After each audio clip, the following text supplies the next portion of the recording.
ఏర్పడ్డ తెలంగాణ రాష్ట్ర 3వ శాసనసభ సమావేశాలను ఒక మంచి సాంప్రదాయంతో ఆదర్శవంతమైన పరిపాలన అందించడానికి కాంగ్రెస్ పార్టీ కట్టుబడి ఈ శాసనసభ సమావేశాలను ఏర్పాటు చేసింది. ఈ సందర్భంగా నాడు తెలంగాణ ఉద్యమంలో తెలంగాణ 4 కోట్ల ప్రజలను ఏకోన్ముఖం చేసి ఉద్యమ స్ఫూర్తిని విద్యార్థులలో, నిరుద్యోగ యువకులలో, ఉద్యమకారులలో, తెలంగాణ రాష్ట్ర సాధనలో అమరులైన కుటుంబాలకు స్ఫూర్తినిచ్చిన అందశ్రీ గారి కవిత్వంతో ప్రారంభిస్తే తెలంగాణ ప్రజలందరికీ కూడా ఈ ఉద్యమ స్ఫూర్తితో పరిపాలన అందించాలనుకున్న కాంగ్రెస్ పార్టీ విధానాలు తెలుస్తాయని భావిస్తూ ఏందిరా తెలంగాణం, ఎలా మూగబోయింది జనగానం, ఏందిరా తెలంగాణం, యముల పాలవుతుంది మాగానం, రాష్ట్రమొస్తే కుక్కలా కాపలా ఉంటానంటివి, మక్కువతో పలికిన మాటలేమాయే, అధికారం వచ్చే అహంకారముతో పొంకనాలకు పోయి రంకెలేసుడు ఏంది. అందశ్రీ గారు తెలంగాణలో జరుగుతున్న పరిణామాల మీద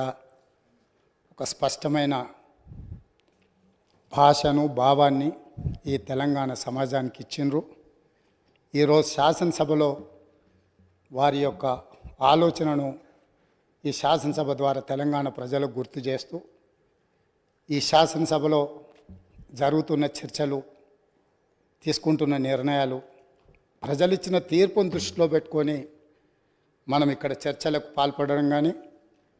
పార్టీ నిర్ణయాలు తీసుకుంటే బాగుంటుందన్న ఆలోచనతో ఈ తెలంగాణ ప్రజలు ఇచ్చిన విలక్షణమైన తీర్పు,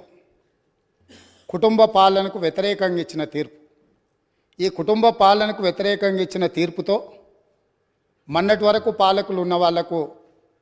ప్రజల యొక్క ఆలోచన, ప్రజలిచ్చిన తీర్పును గౌరవించి శాసనసభ ప్రతిపక్ష నాయకుడిగా ఇతరులకు ఎవరికైనా అవకాశం వస్తుందేమో అని నేను ఆశించిన, తెలంగాణ సమాజం కూడా ఆశించింది. కానీ కానీ కానీ కానీ